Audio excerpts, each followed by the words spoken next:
Motorweek, television's original automotive magazine. Your host for Motorweek, John Davis. Well, hello and welcome again to Motorweek. We're glad to have you with us. This time we're going to conclude our look at what's new from Detroit's automakers for 1998. Our focus this week is on Chrysler, a company with some of the most innovative and eye-catching vehicles in automotive history.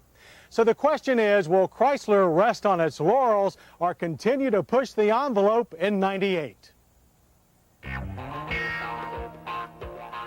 Hard to imagine, but only a decade ago, the Chrysler Corporation was saddled with an extensive lineup of boring cars and antiquated trucks. Except for minivans and Jeep vehicles, Chrysler of the late 1980s looked like it was going to be forever left behind in the automotive dust of time.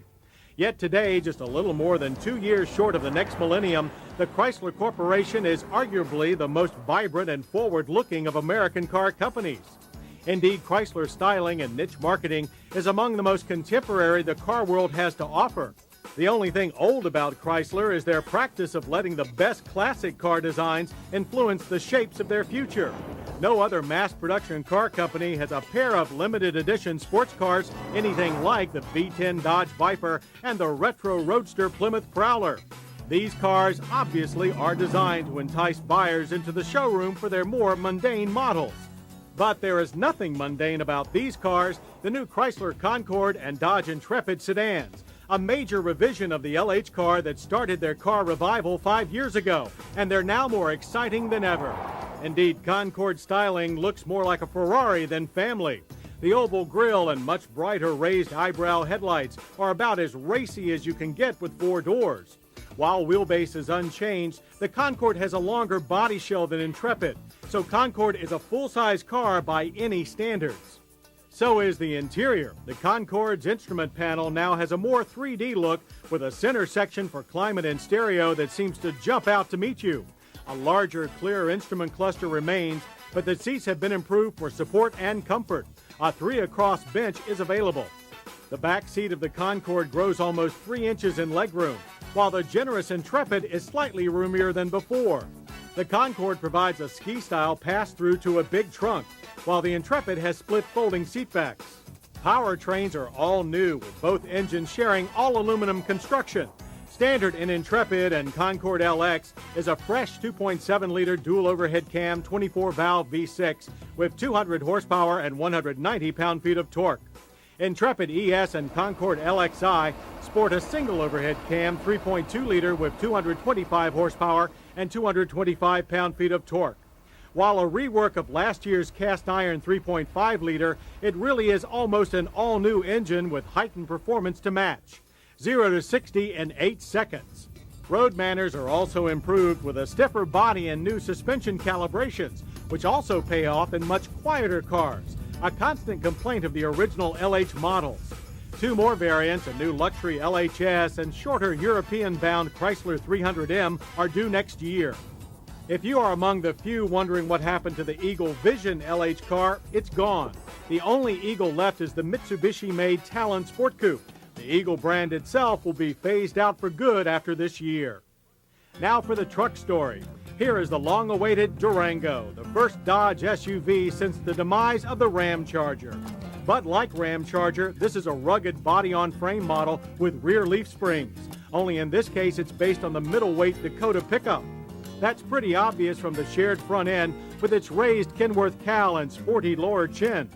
Inside has most of the Dakota's flavor too, with a well-functioning dash and no-nonsense air. But at this point, Dodge engineers got very clever. By lowering the rear body and gently raising the roof, the Durango can manage 3 rows of seat to accommodate a family of 8. The middle row is a tri-fold design for maximum versatility, and total cargo space is 10% larger than a Jeep Grand Cherokee.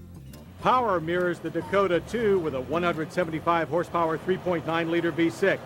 A 230 horsepower 5.2-liter V8 is expected to be the volume engine, and a 245 horsepower 5.9-liter V8 is borrowed from Big Brother Ram. The latter engine gives Durango a 7,200-pound trailer towing limit. 4-wheel drive Durangos can be ordered with the Dakota's part-time system or a full-time case similar to Jeep's Select Track. With a minimum of 7.9 inches of ground clearance, there won't be many places the Durango can't climb, and they will likely climb out of Dodge showrooms fast. Now we understand why Jeep put the 5.9-liter V8 in the Grand Cherokee. Chrysler couldn't let its prestigious 4x4 be outrun by the rough and tough Durango. Indeed, the Grand Cherokee 5.9 Limited is built for speed.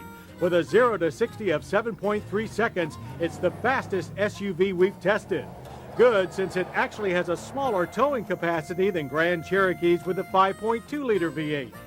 Other Jeep news is limited to a new Cherokee Classic and Cherokee Limited trim grades. The Wrangler was redesigned last year. 1998 is not without full-size truck news from Dodge, too. The door wars have just escalated with the Dodge Ram Quad Cab. With both of the optional rear doors open, you have maximum access like no pickup truck before it. Like Chevrolet, the rear door release latch is in the door jamb, and the front door must be open before the rear door swings out. Little is going on with the midsize sedan trio, Chrysler Cirrus LXi, Dodge Stratus, or Plymouth Breeze this year. Ditto for the Chrysler Sebring and Dodge Avenger coupes, and the Chrysler Sebring convertible as well. But the spunky Dodge and Plymouth Neon is getting a real boost in image. Dodge alone will sell the Neon RT Coupe. RT blends race-proven hardware from their championship factory SCCA Class C showroom stock racing program into a totally street-legal econosport. Under the Viper racing stripe is the familiar 150-horsepower twin-cam 16-valve 2-liter inline-4.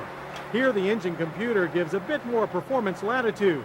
Suspension tuning is also track-ready, with only the tires being street-bred. The theme continues inside with a more serious flavor. But in the end, the Neon RT is a race-ready street fighter that's pure fun. But maybe not quite as much fun as the Dodge Viper RT10 Roadster.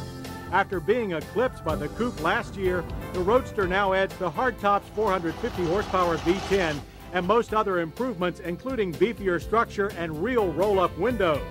The removable hardtop is now standard, and it's the correct winter substitute for the still minimal erector set soft top. As for the company's other collectible soft top, the Plymouth Prowler will stay its violet self until it gets a new aluminum V6 and added colors shortly after the new calendar year begins.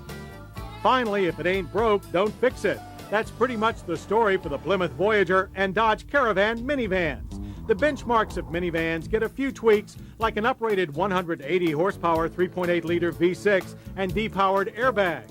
The Chrysler Town & Country has a more glamorous front end with high-powered quad headlights to better differentiate its luxury missions. A company on a mission to set the automotive world on its ear is what Chrysler Corporation has been succeeding at for most of the 1990s. Now, as the decade and century aim for a close, their 1998 new car and truck designs rush forward, looking back only for inspiration. Coming up, 100 years and counting. If you don't know what you're doing,